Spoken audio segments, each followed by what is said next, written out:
तो last class हम लोगों की जो पी ब्लॉक पे हुई थी उसमें हम लोग बेसिकली केमिकल रिएक्टिविटी की पढ़ाई कर रहे थे कि आपके जो ग्रुप नंबर 16, 17, 18 के जो एलिमेंट्स हैं, अगर उनको मौका मिलता है हाइड्रोजन के साथ रिएक्ट करके हाइड्राइड्स बनाने का, तो वो क्या कैसे बनाते हैं, उनमें कोई एक्सेप्शन है नहीं है, इस बारे में। ठीक है। फिर उसके बाद सेकेंड क्लास की जो कि हमने केमिकल रिएक्टिविटी की, उसमें हम लोग ऑक्साइड्स के बारे में आ गए थे कि अगर आपके ग्रुप नंबर 16, 17, 18 इनके एलिमेंट्स रिएक्ट करते हैं ऑक्सीजन के साथ, तो जो ऑक्साइड्स बनाते हैं वो ऑक्साइड्स किस तरीके के होंगे। ठीक है। तो आज हम लोगों की बेसिकली थर्ड केमिकल रिएक्टिविटी की क्लास है, जिसमें हम लोग केमिकल रिएक्टिविटी वाले टॉपिक के बारे में पढ़ेंगे कि अगर आपके पास एलिमेंट्स हैं ग्रुप नंबर 16 के, ग्रुप नंबर 17 के, ग्रुप नंबर 18 के, तो ये अपनी रिएक्टिविटी टूवर्ड्स हेलोजेंस ये कैसी देंगे। ठीक है। मतलब अगर ग्रुप नंबर 15 के एलिमेंट्स को मौका मिले हेलोजेंस के साथ रिएक्ट करने का, तो वो क्या रिएक्ट करेगा, कैसे रिएक्ट करेगा, कौन सा कंपाउंड बनाएगा, वो पढ़ना है। ग्रुप नंबर 16 के एलिमेंट्स को अगर मौका मिले तो वो हेलोजेंस के साथ कैसे रिएक्ट करेंगे, क्या कंपाउंड बनाएगा, कौन सा कंपाउंड अनस्टेबल होगा, कौन सा कंपाउंड स्टेबल होगा। और क्योंकि ग्रुप नंबर 17 खुद एक हेलोजन होता है, तो एक हेलोजन दूसरे हेलोजन के साथ किस तरीके से रिएक्ट करेगा, और क्या हेलोजन हेलोजन भी कंपाउंड बनाएंगे क्या, वो हमको पढ़ना है। और ग्रुप नंबर 18 जिसने ना तो अभी तक ऑक्साइड बनाया है, ना तो जिसने अभी तक हाइड्राइड्स बनाया है, क्या वो हेलोजेंस के साथ रिएक्ट करके उनके साथ रिएक्शन शो करेगा या फिर नहीं करेगा, ये हमको पढ़ना है। ठीक है। तो शुरुआत करते हैं ग्रुप नंबर 16 के साथ। सबसे आखिरी में हम ग्रुप नंबर 15 को पढ़ेंगे, क्योंकि महाराष्ट्र स्टेट बोर्ड के सिलेबस में सिर्फ 16, 17, 18 है। उनके बोर्ड एग्जाम्स में 15 बेसिकली उनके 11th क्लास के सिलेबस में थी, तो इसीलिए 15 को मैं भी लास्ट में ही बताऊंगी। ठीक है। ग्रुप नंबर 16 की देखो अगर मैं बातचीत करूं, तो ग्रुप नंबर 16 की रिएक्टिविटी हेलोजेंस के साथ। अब ग्रुप नंबर 16 में कौन कौन से एलिमेंट्स आते हैं, अब तक तुम लोगों को ग्रुप नंबर 16 के एलिमेंट्स रट जाने चाहिए। बोलो ग्रुप नंबर 16 में कौन कौन से एलिमेंट्स होते हैं। वहाँ होता है ऑक्सीजन, सल्फर, सेलेनियम, टेलीरियम, पोलोनियम। इन एलिमेंट्स का रिएक्शन अगर हम हेलोजेंस के साथ करवाएं, अब हेलोजेंस को यूजुअली कौन से सिंबल से इंडिकेट किया जाता है, एक्स सिंबल से एक हेलोजन को इंडिकेट किया जाता है। तो अगर आप किसी भी हेलोजन को ग्रुप नंबर 16 के एलिमेंट्स के साथ अगर आप रिएक्ट करवाते हैं, तो जो नया कंपाउंड बनता है, ठीक है, जो नया कंपाउंड बनता है, पहली बात तो उस नए कंपाउंड को कहा जाता है हेलाइड्स। जैसे कोई भी एलिमेंट ग्रुप नंबर 16, 17, 18, 15 वाले अगर हाइड्रोजन से रिएक्ट करके कोई नया कंपाउंड बनाते हैं, तो उस नए कंपाउंड को हम लोग क्या कहते थे, हाइड्राइड्स। ठीक है। वैसे ही ग्रुप नंबर 16 के अगर कोई भी या कोई भी ग्रुप नंबर का कोई भी एलिमेंट रिएक्ट करके हेलोजेंस के साथ कंपाउंड बनाता है, तो उनको बेसिकली हम लोग कहते हैं हेलाइड्स। ठीक है। ग्रुप नंबर 16 में आपको यहाँ पे 3 टाइप के हेलाइड्स देखने को मिलेंगे। ठीक है। यहाँ पे आपको कितने टाइप के हेलाइड्स देखने को मिलेंगे, 3 टाइप के हेलाइड्स देखने को मिलेंगे। तुम्हें शायद याद होगा जिस दिन मैंने तुम्हें ऑक्साइड्स वाला टॉपिक पढ़ाया था, उस दिन मैंने बताया था कि ग्रुप नंबर 16 में 2 टाइप के ऑक्साइड्स देखने को मिलते हैं, एक EO2 वाले और एक होते हैं EO3 वाले टाइप के। तो वैसे ही यहाँ पर अभी आप जो हेलाइड्स बना रहे हैं, यहाँ पे जो आप हेलाइड्स बना रहे हैं, ये हेलाइड्स भी कितने टाइप्स के हैं, ये 3 टाइप्स के बनेंगे। पहला हेलाइड जो आपके पास बनेगा वो होगा EX6, जहाँ पे E का मतलब है ग्रुप नंबर 16 का कोई भी एलिमेंट। वैसे ही आपके पास जो दूसरे टाइप का हेलाइड बनेगा वो होगा EX4, और जो तीसरे टाइप का हेलाइड बन सकता है वो हो सकता है EX2। ठीक है। ये आप लोगों के हेलाइड्स है।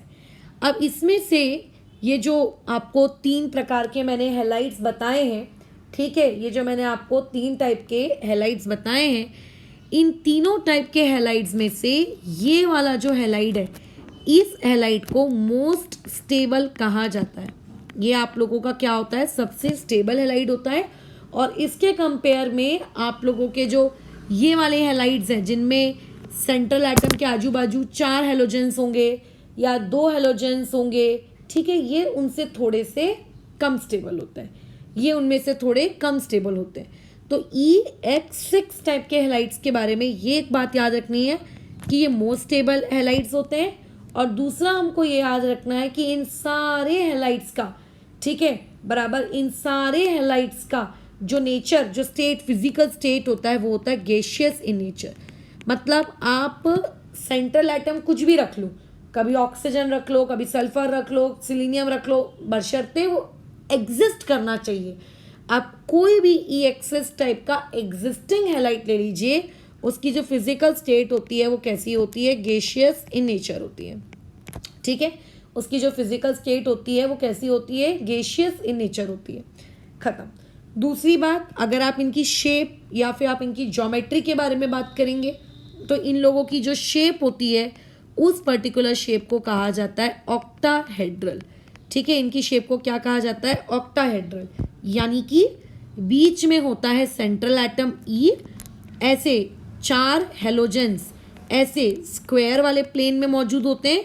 आप अज्यूम करिए कि आप अभी जिस कॉपी में लिख रहे हैं उस कॉपी के जो 4 कॉर्नर्स हैं उन चारों कॉर्नर्स में एक एक हेलोजन है, ठीक है, 5वां हेलोजन उस कॉपी के परपेंडिकुलर है, कॉपी के ऊपर परपेंडिकुलर है, और जो 6वां हेलोजन है वो कॉपी के बॉटम साइड में परपेंडिकुलर, मतलब एक परपेंडिकुलर कॉपी के ऊपर और एक परपेंडिकुलर कॉपी के नीचे। तो जितने भी हेक्साफ्लोराइड्स होते हैं ग्रुप नंबर 16 के, ये सारे के सारे ऑक्टाहेड्रल शेप के होते हैं विथ हाइब्रिडाइजेशन ऑफ व्हाट, इनके हाइब्रिडाइजेशन हम लोग क्या कहेंगे, विथ हाइब्रिडाइजेशन ऑफ sp3d2। इसीलिए मैंने तुमको पहले ही वीडियो एक हाइब्रिडाइजेशन का भेजा था कि उसको देख दुखा के रखना, क्योंकि उस वीडियो के बेसिस पे तुमको भी समझ में आएगा कि sp3d2 हाइब्रिडाइजेशन इसको क्यों कहा गया है, ठीक है। अच्छा, और इसमें हेक्साफ्लोराइड का जो एक बहुत ही कॉमन एग्जाम्पल है जो पूरी दुनिया पढ़ती है वो होता है SF6। ये इस पर्टिकुलर टाइप के हैलाइड का, हेक्सा हैलाइड का, या फिर मैं कहूँ फ्लोराइड का सबसे कॉमन एग्जाम्पल है, ठीक है, सबसे क्या है, कॉमन एग्जाम्पल। अब अगर मैं बाजू वाले कैटेगरी में आ जाऊं, यानी कि अगर मैं EX4 वाले टाइप के हैलाइड्स की कैटेगरी में आ जाऊं तो ये ज़्यादा स्टेबल नहीं होते, इनके कुछ कंपाउंड्स एग्जिस्ट करते हैं, ठीक है, इनके कुछ कंपाउंड्स एग्जिस्ट करते हैं, लेकिन इनके जो कंपाउंड एग्जिस्ट करते हैं आप उनके बारे में ये नहीं कह सकते कि वो सारे कंपाउंड सॉलिड होंगे, वो सारे कंपाउंड लिक्विड होंगे, वो सारे कंपाउंड गैस होंगे। यहाँ पे इनके कुछ कंपाउंड सॉलिड स्टेट में भी एग्जिस्ट करेंगे, कुछ लिक्विड स्टेट में भी एग्जिस्ट करेंगे, इनके कुछ कंपाउंड गैसियस स्टेट में भी एग्जिस्ट करेंगे, है ना, इनके क्या होंगे, कुछ कंपाउंड्स कैसे रहेंगे, गैसियस स्टेट में भी एग्जिस्ट करेंगे, बराबर। जैसे इनके कुछ एग्जाम्पल्स हैं जो आपको बहुत अच्छे से रटे हुए होने चाहिए। फॉर एग्जाम्पल, अगर मान के चलो मैं SF4 के बारे में बात करूं तो SF4 कौन है, आप लोगों की प्यारी एक गैस है। अगर मैं SeF4 के बारे में बात करूं तो SeF4 कौन है, ये एक लिक्विड है। सोचो, ऑक्सीजन के साथ आप F4 नहीं बना सकते क्योंकि ऑक्सीजन का साइज बहुत ही छोटा होता है, वो अपने आजू बाजू अलाउ भी नहीं करता है 4 लोगों को। और दूसरी चीज, ऑक्सीजन भी इलेक्ट्रोनेगेटिव, फ्लोरीन भी इलेक्ट्रोनेगेटिव, ठीक है। अच्छा, और अगर सल्फर हो गया, सिलीनियम हो गया, टेलीरियम ले आए तो टेलीरियम को अगर 4 फ्लोरीन के साथ लगा दिया जाए तो वो जो कंपाउंड बनता है वो कंपाउंड कैसा होता है, आप लोगों का सॉलिड होता है। तो इसमें यहाँ पर आपको क्या मिलेंगे, सब मिलेंगे, ऑक्सीजन नहीं मिलेगा, ना ही ऑक्सीजन आपको EX6 में मिलेगा, ठीक है, और ना ही आपको किस में मिलेगा, EX4 में मिलेगा, और ना ही आपको OX2 में मिलेगा। यानी कि ऑक्सीजन के हैलाइड्स नहीं होते, ऑक्सीजन का सिर्फ एक ही फ्लोराइड होता है जिसको हम पुरानी क्लासेस में पढ़ चुके हैं, O2F2, जो कि खुद बहुत अनस्टेबल होता है और उसको हम यूज करते हैं for the detection of what, carbon monoxide gas. I think यही था ना, हाँ जहाँ तक मुझे नहीं नहीं नहीं कार्बन मोनोऑक्साइड गैस के डिटेक्शन में नहीं, उसको हम लोग यूज़ करते थे किस पर्पज़ के लिए, रुको मुझे याद करने दो। ठीक है, उसको हम लोग यूज़ कर रहे थे न्यूक्लियर पावर प्लांट में, जो आपका क्या नाम है, प्लूटोनियम को रिमूव करने के लिए, है ना। वो प्लूटोनियम PuF6 बनाकर बाहर आ जाता था। तो ऑक्सीजन हैलाइड्स नहीं बनाता है, सिर्फ उसका एक ही हैलाइड पॉसिबल होता है, और वो हैलाइड कौन होता है, O2F2, जिसको हम पुराने क्लासेस में पढ़ चुके हैं। EX6, EX4, EX2 टाइप के उसके हैलाइड्स आपको देखने में नहीं मिलते हैं। अच्छा मैडम, शेप के बारे में आपका क्या कहना है? तो देखो, अगर आपको बेसिक केमिकल बॉन्डिंग आती है तो आपको शेप वगैरह समझने में कोई खासी दिक्कतें नहीं होंगी। अभी आपके पास जो पर्टिकुलर कंपाउंड है वो है EX4।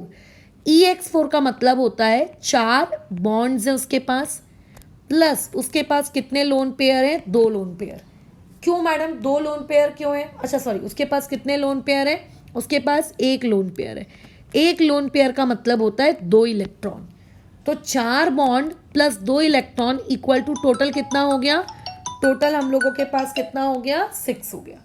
और जो आपके ग्रुप नंबर 16 के एलिमेंट्स होते हैं, इन लोगों के पास जो वैलेंस इलेक्ट्रॉन्स होते हैं, ठीक है, ग्रुप नंबर 16 की अगर मैं बात करूं तो इनका कॉन्फ़िगरेशन क्या होता है। अगर आप किसी भी ग्रुप नंबर 16 के एलिमेंट को उठा लेंगे, फॉर एग्जांपल आपने ऑक्सीजन को उठा लिया, ठीक है, मान के चलिए आपने ऑक्सीजन को उठा लिया, तो ऑक्सीजन का एटॉमिक नंबर कितना है, 8। ठीक है, इन लोगों का कॉन्फ़िगरेशन होता है 2,6। तो देखो इनके आखिरी में वैलेंस इलेक्ट्रॉन कितने हैं, 6। तो अगर इन्होंने 4 बॉन्ड बनाए हैं तो लोन पेयर ज़रूर इनके पास 1 रहा होगा, तभी वो 4 + 1 लोन पेयर मतलब 2 इलेक्ट्रॉन, और टोटल हुआ आपके पास कितना, 6। टोटल आपके पास कितना हुआ, 6। ठीक है, तो अभी आपके पास एक सेंट्रल एटम है E, आपके पास एक सेंट्रल एटम है E। इस सेंट्रल एटम के आजू बाजू आपको 4 बॉन्ड्स बनाने हैं, और एक आपको क्या देना है, लोन पेयर देना है। आपको क्या देना है, एक लोन पेयर देना है।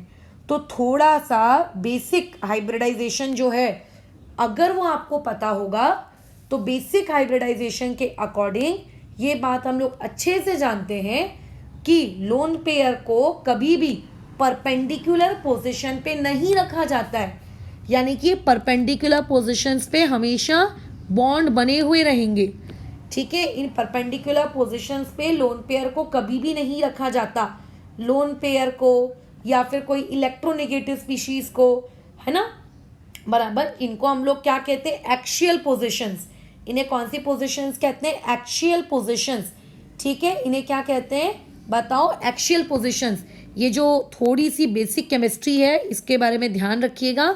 जो परपेंडिकुलर पोजीशंस होती हैं इन्हें कहा जाता है एक्सियल पोजीशंस, और जो परपेंडिकुलर नहीं होती, जैसे जो स्क्वायर शेप की दिख रही हैं, ट्रायंगुलर शेप की दिख रही हैं, है ना, नॉट परपेंडिकुलर, उनको कहा जाता है इक्विटोरियल पोजीशन। तो जितने भी आपके पास EX4 टाइप के कंपाउंड्स होते हैं, उन EX4 टाइप के कंपाउंड्स में जो लोन पेयर होता है, वो लोन पेयर हमेशा कहाँ पे होता है, वो लोन पेयर आप लोगों का इक्विटोरियल पोजीशन पे होता है, इक्विटोरियल पोजीशन पे। और अभी EX4 में से टोटल कितने बच गए बताओ आप लोगों के पास, 4 लोग बच गए, सॉरी 2 लोग बच गए। तो एक को बनाया जाता है यहाँ, एक को बनाया जाता है यहाँ, और जो तीसरा बच गया उस तीसरे बचे हुए को बनाया जाता है यहाँ। और इस प्रकार की जो शेप है या इस प्रकार की जो ज्योमेट्री है, अगर तुम्हें थोड़ा सा भी अंदाजा है तो इस प्रकार की ज्योमेट्री को कहा जाता है सी-सॉ ज्योमेट्री। वो झूला नहीं आता था, एक तरफ से कोई दूसरा बैठता था, तो जहाँ ज़्यादा वजन होता था वो नीचे चला जाता था, और जिसका हल्का वजन होता था वो ऊपर चला जाता था। इस टाइप के जो कंपाउंड्स होते हैं ग्रुप नंबर 16 के, ये सीसॉ ज्योमेट्री को शो करते हैं। कैसी ज्योमेट्री को शो करते हैं, सीसॉ ज्योमेट्री की। और इन लोगों की जो हाइब्रिडाइजेशन होती है, इनकी हाइब्रिडाइजेशन को कहा जाता है sp3 हाइब्रिडाइजेशन। तो ज्योमेट्री होती है इनकी सीसॉ, ठीक है, और इनकी अगर मैं शेप की बात करूं तो शेप के वजह से इन्हें कहा जाता है ट्राइगोनल बाय पिरामिडल। क्यों ट्राइगोनल? क्योंकि नीचे वाला प्लेन एक ट्राइंगल के जैसा दिखता है और उस ट्राइंगल को क्योंकि दो परपेंडिकुलर है इसीलिए ट्राइगोनल बाई पिरामिडल। तो ग्रुप नंबर 16 के जितने भी कंपाउंड्स हैं जो EX4 टाइप के हैं, ठीक है, वो उनकी जो पोजीशन है उनके लोन पेयर की, पहला इक्विलेटोरियल पे रहेगी, दूसरा sp3 हाइब्रिडाइजेशन शो करेंगे, तीसरा शेप ट्राइगोनल बाय पिरामिडल रहेगी, चौथा उनकी जो ज्योमेट्री है वो सीसॉ रहेगी। ये बेसिक केमिकल बॉन्डिंग है, इसमें कुछ भी नया नहीं बताया जा रहा है, 11th क्लास का है पूरा का पूरा। लेकिन मैडम आपने कहा कि सबसे स्टेबल कंपाउंड जो होते हैं हैलाइड्स बनाने वाले वो EX6 वाले होते हैं, उससे कम EX4 वाले होते हैं, और जो सबसे कम होते हैं स्टेबल, लीस्ट स्टेबल जो होते हैं वो होते हैं आप लोगों के EX2 वाले। तो ये जो EX2 वाले हैं, क्या इसमें कोई ऑक्सीजन का कंपाउंड हमें दिखेगा? कभी नहीं। मतलब अगर आप एक्सेप्ट कर रहे हो, मतलब एक्सपेक्ट कर रहे हो OF2 बनेगा, OCl2 बनेगा, OBr2 बनेगा, नहीं बनने वाला। ऑक्सीजन नहीं बनाएगा, नहीं बनाएगा, नहीं बनाएगा, नहीं बनाएगा, नहीं बनाएगा। एकदम अच्छे से ध्यान में रखना, ठीक है, एकदम अच्छे से ध्यान में रखना। EX2 टाइप के क्वेश्चंस में अभी X कितने दिख रहे हैं? 2। अगर X आपको 2 दिख रहे हैं मतलब बॉन्ड्स कितने हैं? बॉन्ड्स वहां पर है 2। और अगर आपको बॉन्ड्स वहां 2 दिख रहे हैं और टोटल आपका होना चाहिए 4, सॉरी टोटल आपका होना चाहिए 6, क्योंकि ग्रुप नंबर 16 के वैलेंस इलेक्ट्रॉन 6 होते हैं। तो बताओ यहाँ पे मैं कितने लोन पेयर रखूं कि टोटल बराबर हो जाए आप लोगों का 6। टोटल बराबर कितना हो जाए आप लोगों का? 6। यहाँ पे कितने लोन पेयर हम रखें? तो ये मत बोल देना वहाँ पे 4 लोन पेयर रखेंगे, क्योंकि 4 लोन पेयर का मतलब 8 इलेक्ट्रॉन हो जाएगा। यहाँ पे 2 लोन पेयर रखेंगे, क्योंकि 2 लोन पेयर का मतलब कितना हो जाएगा आप लोगों का? 4 इलेक्ट्रॉन हो जाएगा। तो 4 + 2 बराबर कितना हो जाएगा? 6। ठीक है, तो ऐसे केस में आपके जो EX2 टाइप के कंपाउंड्स हैं, आपके जो EX2 टाइप के कंपाउंड्स हैं, ये EX2 टाइप के जो कंपाउंड्स होते हैं ये 2 बॉन्ड्स बनाते हैं, 2 लोन पेयर्स बनाते हैं, ठीक है, 2 bonds and 2 lone pairs, done. ठीक है, इनकी फिजिकल स्टेट के बारे में क्या कहना है? क्या सारे सॉलिड होंगे, क्या सारे गैस होंगे, या सारे के सारे आप लोगों के बताओ क्या होंगे? तो देखो इनकी फिजिकल स्टेट के बारे में हम एज सच कुछ नहीं कह सकते कि ये हमेशा गैस होंगे, हमेशा सॉलिड होंगे, वो कंपाउंड टू कंपाउंड वेरी होगा, इसीलिए यहाँ पर फिजिकल स्टेट को लेकर नो कमेंट्स। अच्छा, अगर एक इम्पॉर्टेंट प्रॉपर्टी होती है इस प्रकार के कंपाउंड्स की, और वो इम्पॉर्टेंट प्रॉपर्टी ये होती है कि ये महान लोग, ठीक है, ये जो होते हैं ये महान लोग डाइमर बना लेते हैं, ठीक है, बराबर। ये लोग क्या बनाते हैं? डाइमर बनाने की कोशिश करते हैं, बराबर। ये क्या करते हैं? डाइमर बनाने की कोशिश करते हैं, फॉर्म डाइमर, ठीक है, ये डाइमर बनाते हैं। डाइमर का मतलब जानते हो ना, डबल कर लेना खुद को, उस तरीके की चीज़। इनके कुछ एग्जाम्पल्स के बारे में अगर हम डिस्कशन करें तो इनके बहुत सारे एग्जाम्पल्स हैं, जैसे आपका सल्फर S2F2, S2Cl2, S2Br2, ठीक है, उसके बाद SeCl2, Se2Cl2, Se2Br2, ये। और अगर तुम अपनी टेक्स्ट बुक को देखोगे तो इस पर्टिकुलर S2Cl2 इससे रिगार्डिंग आपको एक बहुत ही फेमस और बहुत ही इम्पॉर्टेंट आपको एक रिएक्शन देखने को मिलती है। वो रिएक्शन हमको याद रखनी पड़ती है कि आप लोगों के पास जो Se2Cl2 होता है, जो आप लोगों के पास Se2Cl2 होता है, ये पर्टिकुलर Se2Cl2 डिकम्पोज हो जाता है और SeCl4 बनाता है और सिलीनियम बनाता है, ठीक है। अब एक चीज़ नोट डाउन करना कि यहाँ पर जो SeCl4 बना, यहाँ पे सिलीनियम की ऑक्सीडेशन स्टेट है +4, ये बाजू में जो सिलीनियम बना वहाँ पे उसकी ऑक्सीडेशन स्टेट है 0, और जो रिएक्टेंट में सिलीनियम था वहाँ पे उसकी ऑक्सीडेशन स्टेट कितनी थी? +1। यानी कि रिएक्टेंट वाला सिलीनियम जिसकी ऑक्सीडेशन स्टेट +1 थी वो खुद को +1 से +4 में लेकर चला गया, यानी कि उसने खुद का क्या करा लिया? ऑक्सीडेशन। और जो आप लोगों का Se2Cl2 जो +1 ऑक्सीडेशन में स्टेट में था, वो प्रोडक्ट साइड में खुद को बोलो कहाँ पे लेकर जा रहा है, 0 ऑक्सीडेशन स्टेट में भी लेकर जा सकता है। और अगर वो खुद को 0 ऑक्सीडेशन स्टेट में लेकर जा रहा है तो इसका मतलब उसने खुद का क्या किया है, रिडक्शन। और केमिस्ट्री में ऐसे सब्सटेंसेस जो वो लोग क्या करते हैं, जो खुद का सेल्फ खुद ही का रिडक्शन भी करते हैं और साथ ही साथ में आप लोगों खुद का क्या करते हैं, ऑक्सीडेशन भी करते हैं, उस टाइप की रिएक्शंस को हम लोग कहते हैं डिसप्रपोर्शनिएशन रिएक्शन। ठीक है, उस टाइप की रिएक्शन को क्या कहते हैं, डिसप्रपोर्शनिएशन रिएक्शन। बराबर, उस टाइप की रिएक्शंस को क्या कहते हैं, डिसप्रपोर्शनिएशन रिएक्शन। यानी कि ग्रुप नंबर 16 के जो हैलाइड्स हैं, वो भी कौन से वाले हैलाइड्स की बात कर रही हूँ मैं कौन से वाले हैलाइड्स की बात कर रही हूँ, आपके EX2 टाइप के हैलाइड्स, ये डिसप्रपोर्शनिएशन रिएक्शन शो करते हैं।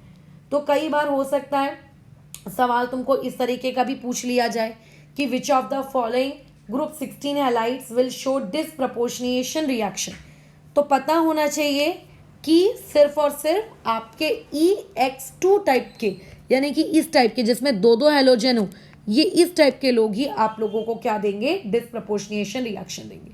ध्यान रखना, आप चाहे EX6 टाइप का हैलाइड पढ़ो, चाहे आप EX4 टाइप का हैलाइड्स पढ़ो, या चाहे आप EX2 टाइप का हैलाइड पढ़ो, किसी भी टाइप के हैलाइड में कभी भी आपको ऑक्सीजन नहीं दिखेगा एज अ सेंट्रल एटम।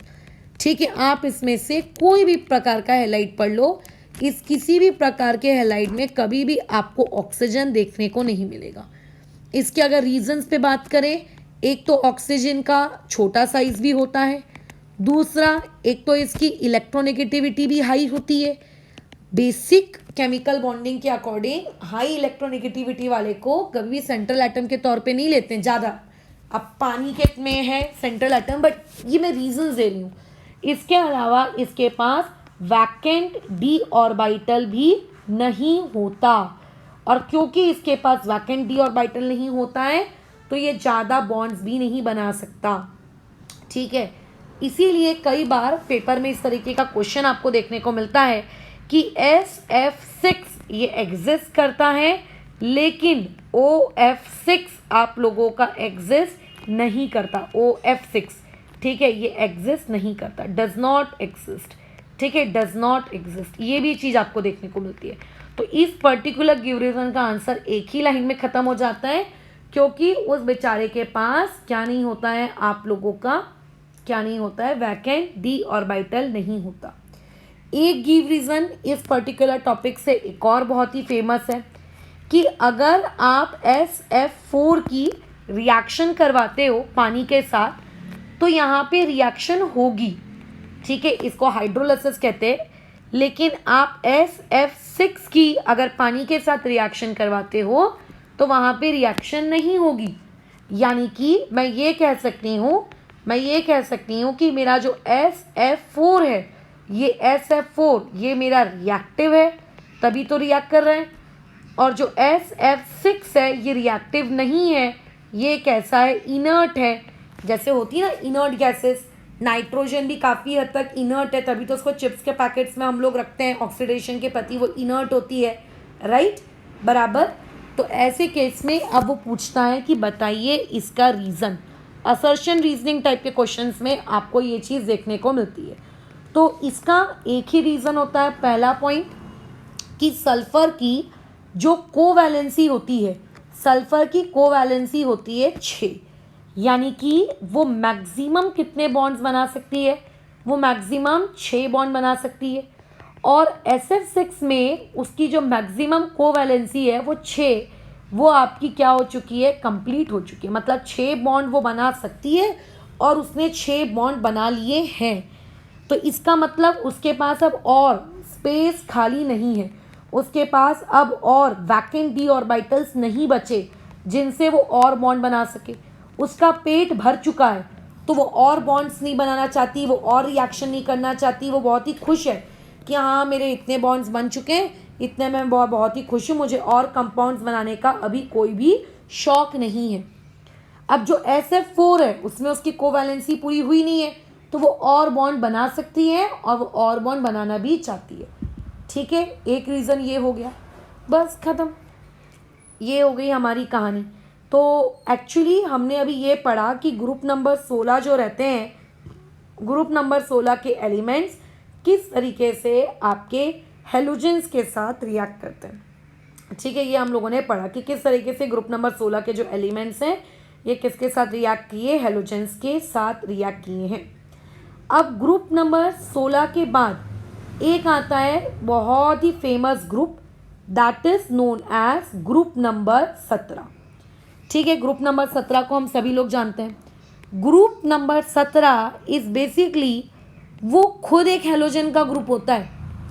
हम लोगों की आज की क्लास का टॉपिक क्या है कि कोई भी पी ब्लॉक एलिमेंट हेलोजेंस के साथ किस तरीके से रिएक्ट करता है, यही हमारी आज की क्लास का एम है ना। अब लेकिन यहाँ पे क्वेश्चन ये अराइज हो रहा है कि ग्रुप नंबर 17 के एलिमेंट्स खुद ग्रुप नंबर 17 के साथ कैसे रिएक्ट करेंगे। मतलब आप लोगों के पास है फ्लोरीन, क्लोरीन, ब्रोमीन, आयोडीन, और इन्हीं फ्लोरीन, क्लोरीन, ब्रोमीन, आयोडीन को आपको फिर अपने ही जैसे, उनके ही जैसे फ्लोरीन, क्लोरीन, ब्रोमीन और आयोडीन के साथ रिएक्ट कराना है। मतलब हेलोजेंस को हेलोजेंस के साथ ही आपको रिएक्ट करवाना है। ये बेसिकली तुम्हारा आज का टॉपिक है।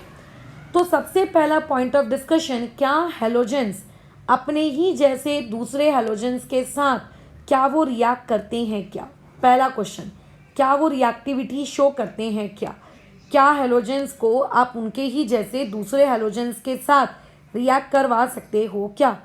तो बिल्कुल यस, इट इज़ पॉसिबल, एकदम किया जा सकता है।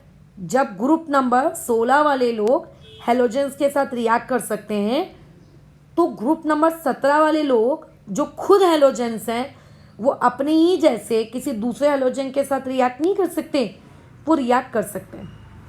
ठीक है, वो रिएक्ट कर सकती हैं। हाँ, बस फ़र्क इतना है कि जो नया कंपाउंड बनता है, ठीक है, बस फ़र्क इतना है कि जो नया कंपाउंड बनता है उस नए कंपाउंड को हम लोग हैलाइड्स नहीं कहते। ठीक है, उस पर्टिकुलर कंपाउंड को हम लोग हैलाइड्स नहीं कहते, उनको हम लोग कहते हैं इंटर हेलोजन कंपाउंड्स। उन्हें क्या कहा जाता है, इंटर हेलोजन कंपाउंड्स। इंटर मतलब आपस में ही हेलोजन ने हेलोजन के साथ ही रिएक्ट कर दिया और रिएक्ट करके उन्होंने क्या बना लिया, इंटर हेलोजन कंपाउंड्स बना लिया।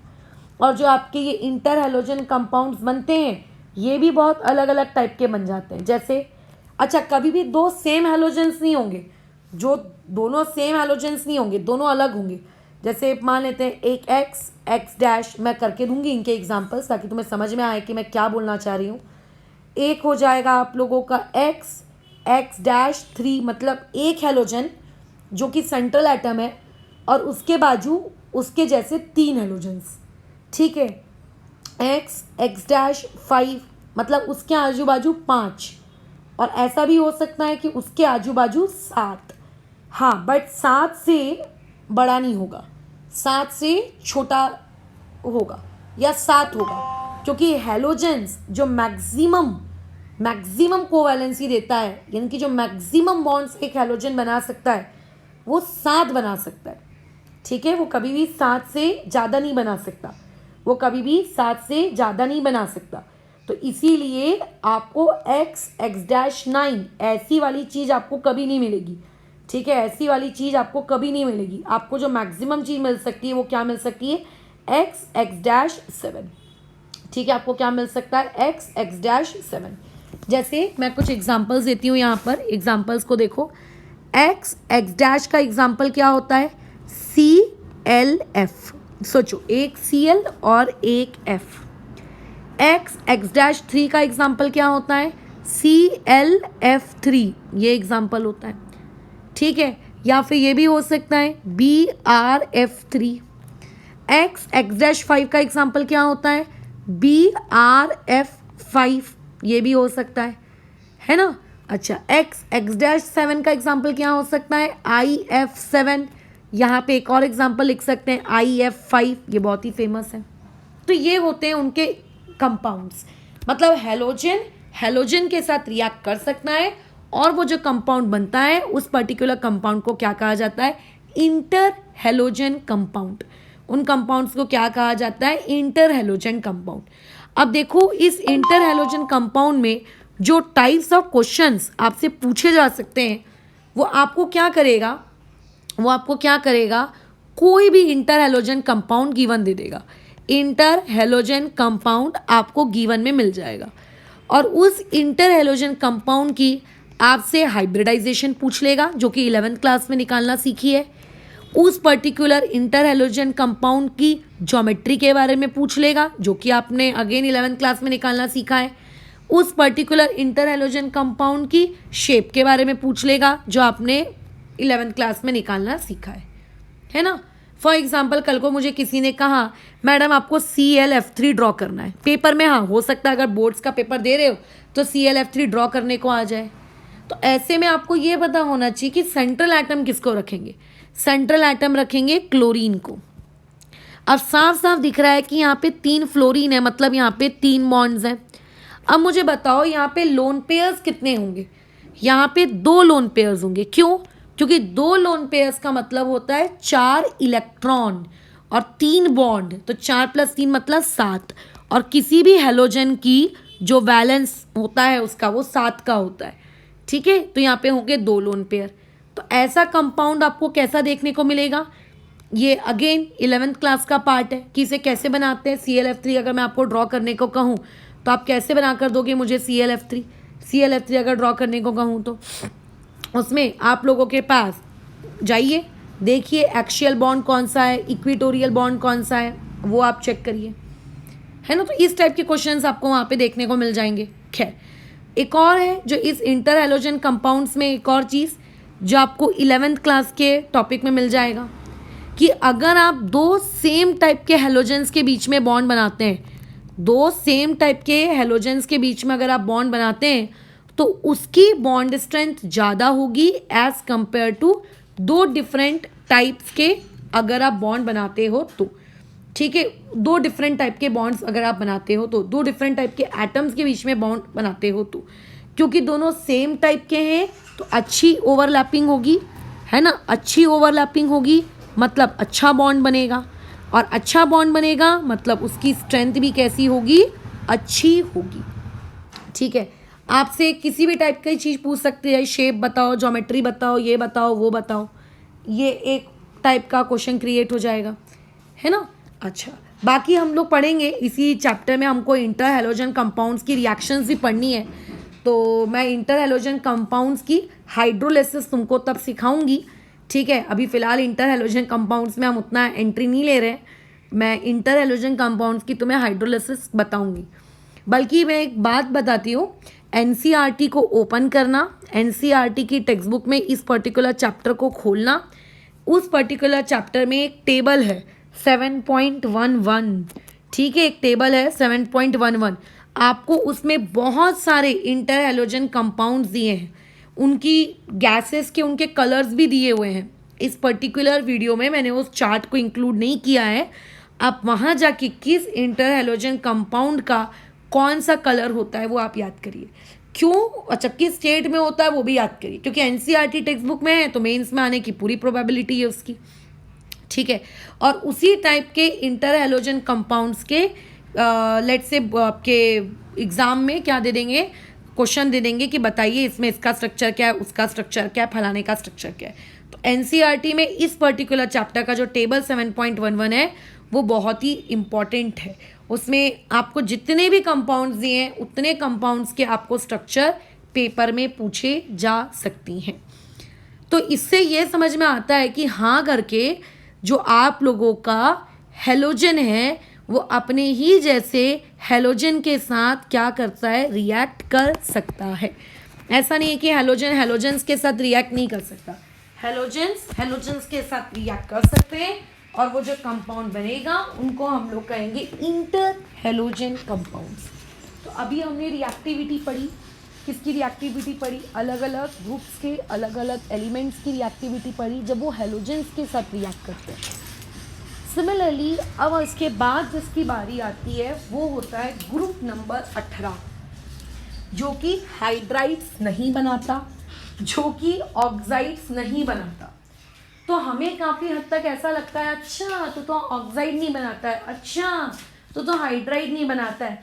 तो हम ये सोचते हैं कि अगर ग्रुप नंबर 18 को ये बोला जाए कि देखो ग्रुप नंबर 18 तुमको क्या करना है, आप लोगों के हेलोजेंस के साथ रिएक्ट करना है, तो हमको लगता है कि ये हेलोजेंस के साथ रिएक्ट नहीं करेगा। बट शॉकिंगली ग्रुप नंबर 18 के एलिमेंट्स हैलाइड्स फॉर्म करते हैं। ठीक है, ये लोग हैलाइड्स फॉर्म करते हैं, हाइड्राइड्स फॉर्म नहीं करते, ऑक्साइड भी फॉर्म नहीं करते, बट हैलाइड्स को ये लोग फॉर्म करते हैं। ये सबसे इंपॉर्टेंट चीज़ है। नोबल गैसेस पहले तो रिएक्ट नहीं करते हैं, उनका फुली फिल्ड कॉन्फ़िगरेशन होता है, उनमें बहुत ज़्यादा एनर्जी लगती है इलेक्ट्रॉन को ऐड करने में या फिर इलेक्ट्रॉन को रिमूव करने में। तो बेसिकली हम बचपन से ये पढ़ते आए हैं कि ग्रुप नंबर 18 के एलिमेंट्स रिएक्ट नहीं करते, इनके कोई कंपाउंड्स नहीं बनते, बट एक्चुअली इनके कंपाउंड्स बने हैं। ठीक है, इनके कंपाउंड्स बने हैं। नोबल गैसेस भी रिएक्शन करती हैं। तो देखो एक्चुअली हुआ क्या था, नील बार्लेट करके एक साइंटिस्ट थे। आपको साइंटिस्ट का नाम एग्जैक्टली याद रखने की ज़रूरत नहीं है अनलेस एंड अनटिल आपका एम आगे जाके कभी यूपीएससी एमपीएससी देने का ना हो। उन लोगों को इसको याद रखने की नीड होती है कि किसने क्या डिस्कवर किया, अगर वो chemistry as an optional subject लेते हैं तो नील बार्टलेट जो थे उन्होंने एक्चुअली में पहली बार एक कंपाउंड, एक रेड कलर का जो कंपाउंड है वो अपनी लैब में काम करते करते सिंथेसाइज किया। वो रेड कलर का जो कंपाउंड था वो बेसिकली देखो ये था O2 पॉजिटिव PtF6 नेगेटिव। कई बार अलग अलग स्टेट लेवल्स की सीईटी में इस पर्टिकुलर टॉपिक से सवाल आ चुका है करके कि आपका जो पहला रेड कलर का कंपाउंड जिससे नोबल गैसेस का कंपाउंड सिंथेसाइज हुए वो कौन था। उन्होंने ये एक चीज़ ऑब्जर्व की, उनकी ऑब्जर्वेशन देखो, उन्होंने ये कहा कि आयनाइजेशन एनर्जी किसकी, O2 की, मतलब दैट इज अगर मैं O2 के पास से एक इलेक्ट्रॉन निकालना चाहूँ, ठीक है, अगर मैं O2 के पास से एक इलेक्ट्रॉन निकालना चाहूँ, बिकॉज आयनाइजेशन का मतलब तो इलेक्ट्रॉन निकालना ही होता है ना। अगर मैं O2 के पास से इलेक्ट्रॉन निकालना चाहूँ तो वो बन जाता है O2 पॉजिटिव, और ऑब्वियस है कि मुझे उसको कुछ ना कुछ एनर्जी देनी पड़ेगी इलेक्ट्रॉन को निकालने के लिए। फिर वो ये देखते हैं कि आयनाइजेशन एनर्जी ऑफ जेनॉन, यानी कि अगर मेरे को जेनॉन जो कि एक इनर्ट गैस है उससे अगर मुझे इलेक्ट्रॉन निकलना पड़ जाए तो उसको भी मुझे सर्टेन अमाउंट ऑफ एनर्जी देनी पड़ेगी। तो ये देखते हैं कि ionisation energy of O2 and ionisation of energy of xenon ये बेसिकली क्या होते हैं, सेम होती हैं। दोनों की वैल्यूज नियरली सेम होती हैं। तो उन्होंने क्या किया, फिर जो ये रेड कलर का कंपाउंड था, इस रेड कलर के कंपाउंड में उन्होंने बोला कि जब O2 पॉजिटिव बन सकता है तो फिर O2 पॉजिटिव के जैसी ही उतनी ही वैल्यू जेनॉन को भी लग रही है, तो जेनॉन भी बन सकता है। तो वहाँ पे जो पहला आपके पास नोबल गैस एलिमेंट सिंथेसाइज किया गया वो ये था। ठीक है, ये पर्टिकुलर नोबल गैस का पहला रिएक्शन से ये पहला एलिमेंट सिंथेसाइज किया गया। ये था वो पहला बनने वाला नोबल गैस का कंपाउंड जो कि बनाया गया जेनॉन को PtF6 के साथ मिक्स करके। ये पहला कंपाउंड था, और जैसे ही इस कंपाउंड की डिस्कवरी हुई, इस कंपाउंड की डिस्कवरी के बाद बहुत सारे जेनॉन के अदर कंपाउंड्स भी आ गए। ठीक है, जेनॉन के अदर कंपाउंड्स भी आ गए। आपके सिलेबस में है वो जेनॉन के अदर कंपाउंड्स को कैसे बनाया गया, उनकी रिएक्शन, उनके स्ट्रक्चर, उनका हाइब्रिडाइजेशन, उनमें नंबर ऑफ लोन पेयर्स, उनकी ज्योमेट्री, सब आपके सिलेबस में। बट नोबल गैसेस के कंपाउंड्स बनते हैं, यहाँ से एटलीस्ट हमको इतना पता चल गया। बाद में हम लोग और डिटेल में पढ़ेंगे, जब रिएक्शन वाला पार्ट पढ़ेंगे ना तब हम और डिटेल में पढ़ेंगे कि कौन कौन से कंपाउंड्स इसके पॉसिबल हैं। हाँ, लेकिन अगर आप ये सोचते हो कि हीलियम भी कंपाउंड बनाती होगी, नियॉन भी बनाती होगी, आर्गन भी बनाती होगी, तो हीलियम, नियॉन और आर्गन ये कंपाउंड्स नहीं बनाती हैं। ठीक है, ये कंपाउंड्स नहीं बनाती हैं, बराबर। अगर आप सोचो कि रेडॉन कंपाउंड बनाती है क्या, तो देखो रेडॉन का एक कंपाउंड हमें पता तो है RnF2 करके, ठीक है, लेकिन इस पर्टिकुलर कंपाउंड को आइसोलेट नहीं किया जा सकता।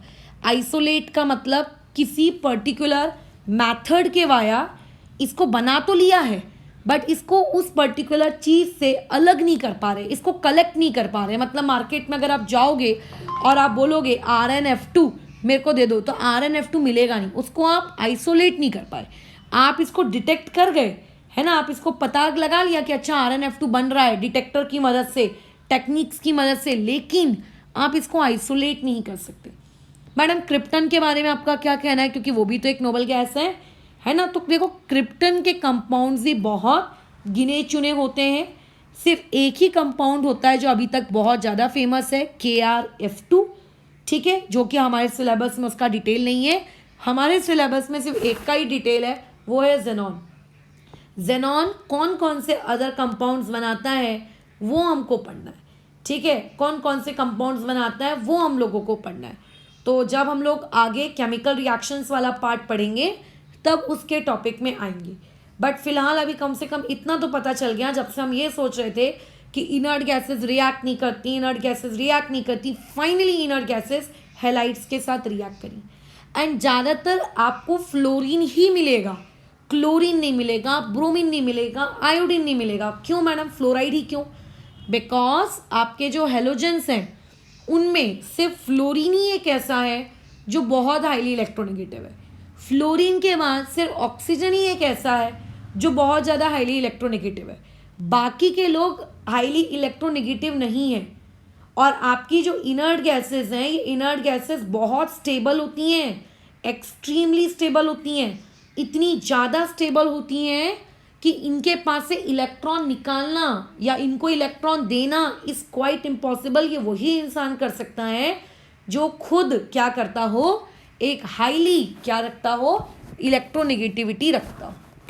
बाकी इनकी डिटेल्स हम पढ़ेंगे जब हम लोग केमिकल रिएक्शन वाला पार्ट पढ़ेंगे।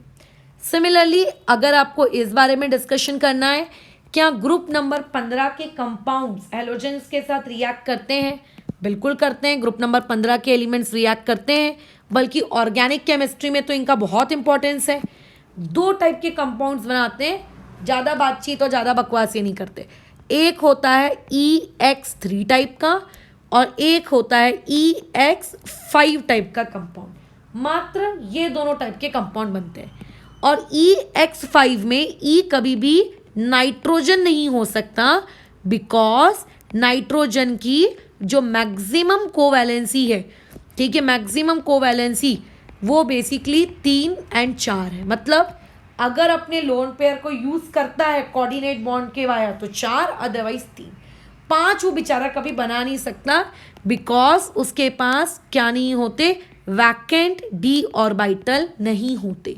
तो यानी कि अगर आप ऐसा सोच रहे हो कि NCl5 एग्जिस्ट करेगा, नहीं करेगा, NBr5 एग्जिस्ट करेगा, नहीं करेगा, NF5 एग्जिस्ट करेगा, नहीं करेगा, NI5 एग्जिस्ट करेगा, नहीं करेगा, ये आपको ध्यान रखना है, ठीक है। ये चीज़ें एग्जिस्ट नहीं कर सकती हैं, ठीक है, बराबर, ये चीज़ें एग्जिस्ट नहीं कर सकती, क्लियर है? अच्छा ठीक है। इसमें आपको क्या चीज़ें देखने को मिलेंगी, यहाँ पे आपको देखने को मिलेगा PCl5, PBr5, PI5, और उसमें भी ये महान दो लोग अनस्टेबल हो जाते हैं, क्योंकि आपका जो कंपाउंड है उसमें जो स्टेरिक हिंड्रेंस बहुत ज़्यादा हो जाता है। और अगर मैं EX3 वाले टाइप के बारे में बात करूँ तो इस EX3 वाले टाइप में आपका जो नाइट्रोजन है उसका जो NF3 है यही एक्चुअली सबसे ज़्यादा स्टेबल होता है। और कुछ हद तक PCl3 भी क्वाइट, मतलब उतना ज़्यादा स्टेबल तो नहीं बोलेंगे, बट ठीक है, ये भी क्वाइट स्टेबल होता है, बराबर।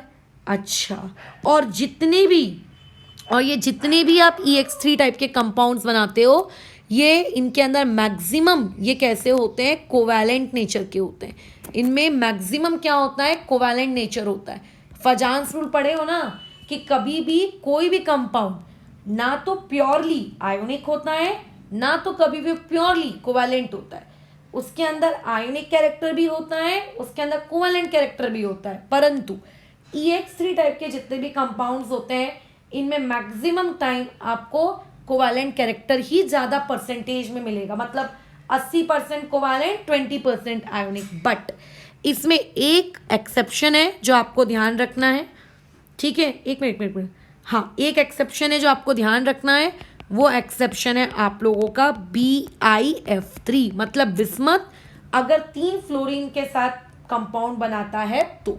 इसीलिए तुम्हें शायद याद होगा कि स्टार्टिंग की क्लास में मैंने बिस्मथ को एक टिपिकल एलिमेंट कहा था। क्यों कहा था? क्योंकि यह अपने ग्रुप मेंबर्स के जैसे बिहेव नहीं करता, ये यूजुअली उनके जैसे, उनसे अपोजिट बिहेव करता है। ठीक है, तो फिलहाल अभी हमारी आज की क्लास यहाँ पे खत्म होती है।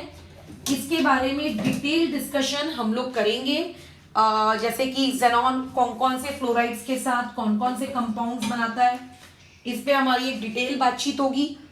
उसके अलावा हम लोगों की बातचीत इस पे भी होगी इंटर हैलोजन कंपाउंड्स की रिएक्शंस के बारे में, कि किस तरीके से हाइड्रोलिसिस वाला प्रोडक्ट बनता है ना। बट आज की क्लास में हमने सिर्फ इतना हमको पढ़ना था, उतना हम पढ़ चुके हैं।